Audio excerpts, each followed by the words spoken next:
স্বাগত বিশ্বযুগে, সাথে আছি চৈতি সরওয়ার। শুনছিলেন শিরোনাম, এবারে বিস্তারিত। ইরানের অর্থনৈতিক দুরবস্থায় অসন্তোষ থেকে সৃষ্ট বিক্ষোভ চলছেই। যে বিক্ষোভ কঠোর হাতে দমন করছে নিরাপত্তা বাহিনী, ব্যবহার করা হচ্ছে মারণাস্ত্র। এতে বাড়ছে হতাহতের সংখ্যা। লন্ডন থেকে পরিচালিত ইরান ইন্টারন্যাশনালের সংখ্যা, নিহতের সংখ্যা 2000 ছাড়িয়েছে। তবে ইরানের মানবাধিকার সংগঠন জানিয়েছে এই সংখ্যা 65 জন। এ অবস্থায় যুক্তরাষ্ট্রের সাহায্য চেয়েছে দেশটির নির্বাসিত ক্রাউন প্রিন্স রেজা পাহলভি। ওরিসুল ইসলামের প্রতিবেদন। এখনো উত্তাল ইরান, নিরাপত্তা বাহিনী সর্বোচ্চ কঠোর অবস্থানে। তারপরও থামানো যাচ্ছে না মানুষের ক্ষোভের প্রকাশ। টানা 3 দিন ধরে চলছে বিক্ষোভ, রাস্তায় নেমেছেন হাজার হাজার মানুষ। বিক্ষোভকারীদের ওপর হামলে পড়ছে নিরাপত্তা বাহিনী। ফলাফল, হাসপাতালগুলোতে উপচে পড়া ভিড়। সংবাদ মাধ্যম ইরান ইন্টারন্যাশনাল জানিয়েছে, ইন্টারনেট পুরোপুরি বিচ্ছিন্ন রেখে বিক্ষোভকারীদের বিরুদ্ধে কঠোর দমনপীড়ন চালাচ্ছে ইরান সরকার। বিক্ষোভ দমনে মারণাস্ত্র ব্যবহার করা হচ্ছে। শুধুমাত্র একটি হাসপাতালেই অন্তত 70টি মরদেহের খবর দিয়েছে সংবাদ মাধ্যমটি। তাদের ধারণা, গত 48 ঘন্টায় প্রায় 2000 মানুষ নিহত হয়েছেন। ইরানের অভিজাত বাহিনী Islamic revolutionary guard corps IRGC সতর্ক করে বলেছে, দেশের নিরাপত্তা রক্ষাই তাদের জন্য শেষ কথা। আর সেনাবাহিনী বলেছে, সরকারি সম্পদ সুরক্ষায় তারা প্রতিশ্রুতিবদ্ধ। এ অবস্থায় রাষ্ট্র ও রাষ্ট্রীয় সম্পত্তির নিরাপত্তার স্বার্থে IRGC রেড লাইন ঘোষণা করেছে। এদিকে বিক্ষোভকারীদের শহরগুলোর কেন্দ্রস্থল দখল করে নেয়ার আহ্বান জানিয়েছেন দেশটির নির্বাসিত ক্রাউন প্রিন্স রেজা পাহলভি। এছাড়া পরিবহন, তেল, গ্যাস ও জ্বালানি খাতের শ্রমিক ও কর্মচারীদের দেশব্যাপী ধর্মঘটে যাওয়ার আহ্বান জানিয়েছেন তিনি। তবে বিক্ষোভকারীদের নিয়ে উদ্বেগ প্রকাশ করেছেন পাহলভি। এ অবস্থায় মার্কিন প্রেসিডেন্ট ডোনাল্ড ট্রাম্পের সহযোগিতা চেয়েছেন তিনি। এরই মধ্যে ইরানের চলমান ইস্যু নিয়ে প্রাথমিক আলোচনা করেছে ট্রাম্প প্রশাসন। বিক্ষোভকারীদের হত্যা করা হলে ইরানে হামলা চালানোর পরিকল্পনা নিয়ে আলোচনা হয়েছে বলে জানিয়েছে প্রভাবশালী সংবাদ মাধ্যম ওয়াল স্ট্রিট জার্নাল। ইরানের চলমান বিক্ষোভ গত 3 বছরের মধ্যে দেশটির শাসকদের জন্য সবচেয়ে বড় অভ্যন্তরীণ চ্যালেঞ্জ হিসেবে দেখছেন বিশ্লেষকরা। অর্থনৈতিক সংকট ও গত বছরের যুদ্ধের পর সরকার আগের তুলনায় বেশি নাজুক অবস্থায় আছে বলে মনে করছেন তারা। ওরিসুল ইসলাম, 71। সিরিয়ায় ইসলামিক স্টেটের বিভিন্ন লক্ষ্যবস্তুতে ব্যাপক হামলা চালিয়েছে যুক্তরাষ্ট্র। যুক্তরাষ্ট্রের সেন্ট্রাল কমান্ড এ তথ্য জানিয়েছে। সামাজিক যোগাযোগ মাধ্যম এক্সে সেন্টকম লিখেছে, যুক্তরাষ্ট্রের প্রেসিডেন্ট ডোনাল্ড ট্রাম্প শনিবার এই হামলা চালানোর নির্দেশ দেন। অপারেশন হক আই স্ট্রাইকের অংশ হিসেবে এই হামলা চালানো হয়। এর আগে গত 13 ডিসেম্বর সিরিয়ার পালমিরায় IS-এর বন্দুকধারীর হামলায় 3 মার্কিন নিহত হন। ওই হামলার প্রতিশোধ নিতে যুক্তরাষ্ট্র সিরিয়ার মধ্যাঞ্চলের বিভিন্ন এলাকায় অভিযান চালাচ্ছে।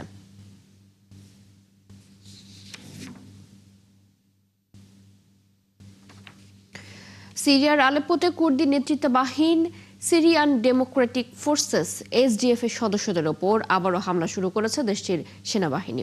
সরকার ঘোষিত যুদ্ধবিরতি প্রত্যাখ্যান করায় এই হামলা চালানো হয়েছে বলে দাবি করেছে তারা। স্থানীয় কর্তৃপক্ষের বরাত দিয়ে সংবাদ মাধ্যম আল জাজিরা জানিয়েছে, আলেপ্পো শহরের শেখ মাকসুদ জেলায় সিরীয় সেনাবাহিনী ও বিদ্রোহীদের মধ্যে লড়াই চলছে। এরই মধ্যে সেখানকার একটি হাসপাতাল দখলে নিয়েছে কুর্দি নেতৃত্বাধীন গোষ্ঠীটি। এর আগে মঙ্গলবার সিরিয়ার সেনাবাহিনী এবং SDF যোদ্ধাদের মধ্যে সংঘর্ষ শুরু হয়, যে সংঘর্ষে 22 জন নিহত হয়। আহত হন প্রায় 200 মানুষ। 3 দিনের লড়াইয়ের পর 9 জানুয়ারি SDF এর সাথে যুদ্ধবিরতির ঘোষণা দেয় দেশটির সরকার। সেই সাথে এলাকা ছাড়ার আলটিমেটাম দেয়, কিন্তু তাতে অস্বীকৃতি জানায় SDF।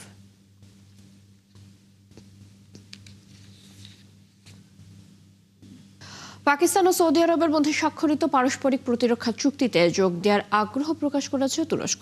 এতে করে মধ্যপ্রাচ্য ও দক্ষিণ এশিয়ায় শক্তির ভারসাম্যে বড় ধরনের পরিবর্তন আসতে পারে বলে মনে করছেন বিশ্লেষকরা। স্থানীয় সময় শুক্রবার ব্লুমবার্গের এক প্রতিবেদনে এ তথ্য নিশ্চিত করেছে পাকিস্তানি সংবাদ মাধ্যম ডন। পাশাপাশি প্রতিবেদনে আরও জানানো হয়, আলোচনা অনেকটাই এগিয়েছে এবং চুক্তি হওয়ার সম্ভাবনাও অনেক বেশি। গত বছরের সেপ্টেম্বরে রিয়াদে পাকিস্তানের প্রধানমন্ত্রী শাহবাজ শরীফ এবং সৌদি যুবরাজ মোহাম্মদ বিন সালমান একটি কৌশলগত পারস্পরিক প্রতিরক্ষা চুক্তিতে সই করেন।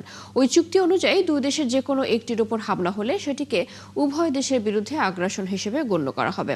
ব্লুমবার্গের প্রতিবেদনে বলা হয়, তুরস্কের স্বার্থ সৌদি আরব ও পাকিস্তানের সাথে মিলছে। পাকিস্তানের খাইবার পাখতুনখোয়ার উত্তর ওয়াজিরিস্তান এবং কুররাম জেলায় নিরাপত্তা বাহিনীর আলাদা অভিযানে 11 জন সন্ত্রাসী নিহত হয়েছে। স্থানীয় সময় শনিবার দেশটির সামরিক বাহিনীর গণমাধ্যম শাখা inter services public relations ISPR এ তথ্য নিশ্চিত করেছে। দেশের বিভিন্ন এলাকায় সন্ত্রাসীদের উপস্থিতি গোয়েন্দা তথ্যের ভিত্তিতে অভিযান চালায় নিরাপত্তা বাহিনী। অভিযান চলাকালে সন্ত্রাসীদের অবস্থানে সফলভাবে হামলা চালানো হয়। ওয়াজিরিস্তানে তীব্র গোলাগুলির পর 6 জন সন্ত্রাসী নিহত হয়। এছাড়া কুররাম জেলায় পৃথক এক অভিযানে পুলিশ এবং নিরাপত্তা বাহিনীর যৌথ তৎপরতায় আরও 5 জন সন্ত্রাসী নিহত হয়। এছাড়া নিহত সন্ত্রাসীদের কাছ থেকে অস্ত্র ও গোলাবারুদ উদ্ধার করা হয়েছে। ISPR আরও জানায়, এসব সন্ত্রাসী নিরাপত্তা বাহিনী, আইন শৃঙ্খলা রক্ষাকারী বাহিনীর উপর হামলা এবং নিরীহ বেসামরিক নাগরিকদের টার্গেট কিলিংয়ে জড়িত ছিল। উত্তর আরব সাগরে একটি বিস্তৃত সামরিক মহড়ার অংশ হিসেবে সমুদ্র থেকে সারফেস টু এয়ার মিসাইল সফলভাবে ক্ষেপণাস্ত্র উৎক্ষেপণ করেছে পাকিস্তান নৌবাহিনী। শনিবার দেশটির সামরিক বাহিনীর মিডিয়া শাখা ISPR এ তথ্য জানিয়েছে। ISPR এর বিবৃতিতে বলা হয়, পরিবর্তনশীল নৌযুদ্ধের বাস্তবতার সাথে সামঞ্জস্য রেখে পাকিস্তান নৌবাহিনী উত্তর আরব সাগরে একটি কম্প্রিহেন্সিভ এক্সারসাইজ পরিচালনা করে। এই মহড়ার মাধ্যমে নৌবাহিনী তাদের কার্যকরী পদ্ধতি ও যুদ্ধ সক্ষমতা প্রদর্শন করেছে, যেখানে প্রচলিত যুদ্ধ ব্যবস্থার পাশাপাশি মানববিহীন প্রযুক্তির ব্যবহারও দেখানো হয়। উৎক্ষেপিত ক্ষেপণাস্ত্রটি সফলভাবে আকাশে থাকা লক্ষ্যবস্তু শনাক্ত ও ধ্বংস করতে সক্ষম হয়েছে বলে জানায় সংস্থাটি। এর মধ্য দিয়ে পাকিস্তান নৌবাহিনীর শক্তিশালী আকাশ প্রতিরক্ষার সক্ষমতা প্রমাণিত হয়েছে।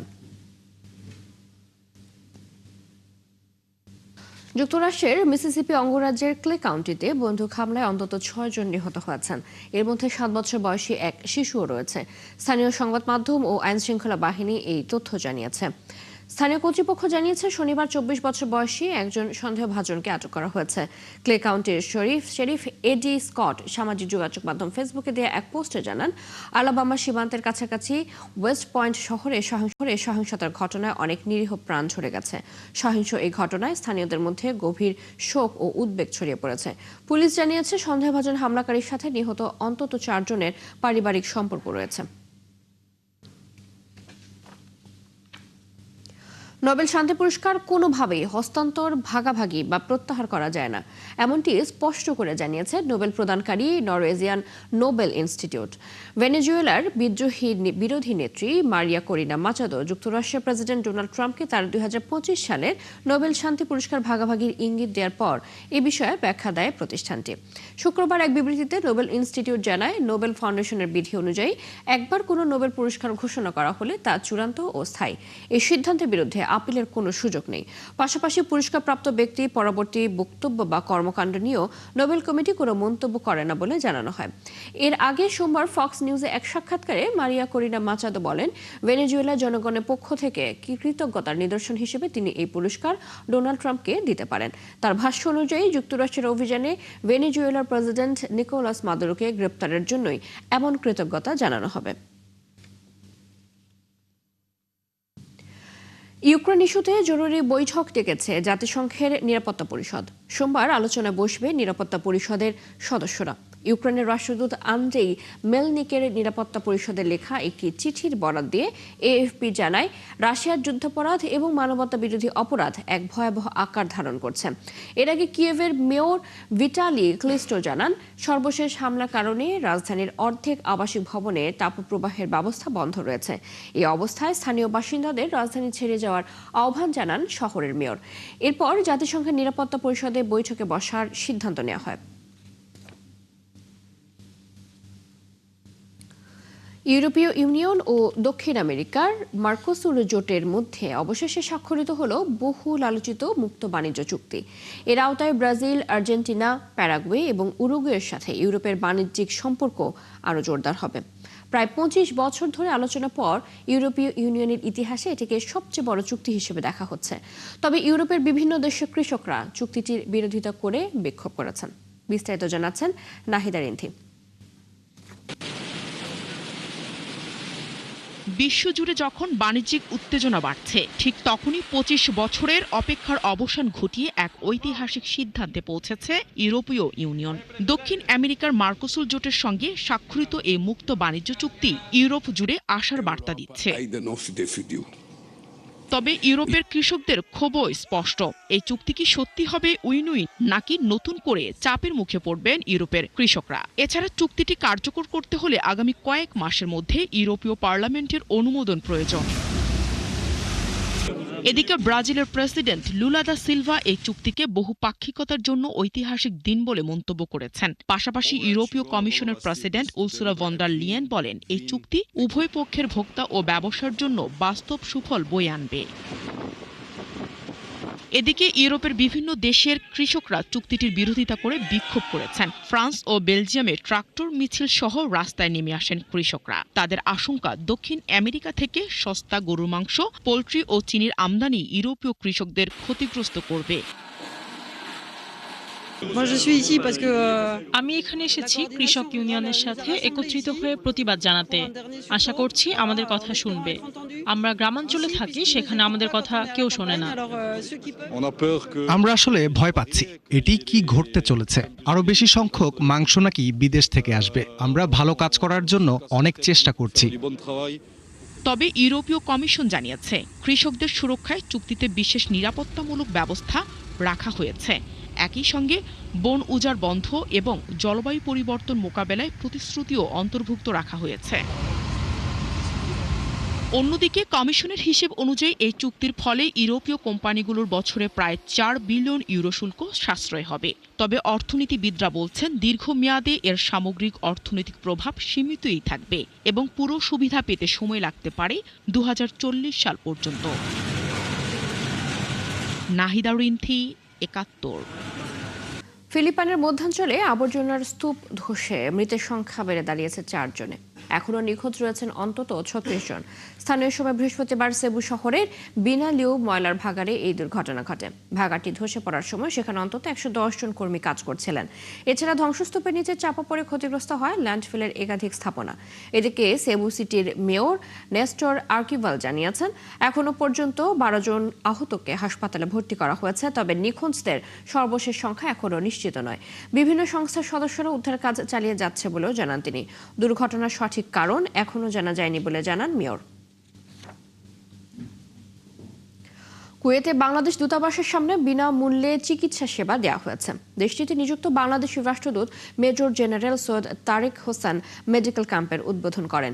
কুয়েতের বাংলাদেশ দূতাবাস ও দেশটিতে বসবাসরত বিভিন্ন প্রবাসীদের সহযোগিতায় এই মেডিকেল ক্যাম্পের আয়োজন করা হয়। এতে অভিজ্ঞ চিকিৎসকরা বিনামূল্যে বিভিন্ন রোগীকে সেবা প্রদান করেন। এ সময় তাদের প্রয়োজনীয় জরুরি ওষুধ দেওয়া হয়। এছাড়া রোগীদের নানা স্বাস্থ্য সচেতনতামূলক পরামর্শ দেন চিকিৎসকরা। দিনব্যাপী 750 প্রবাসীকে এই সেবা দেওয়া হয় বলে জানান আয়োজকরা।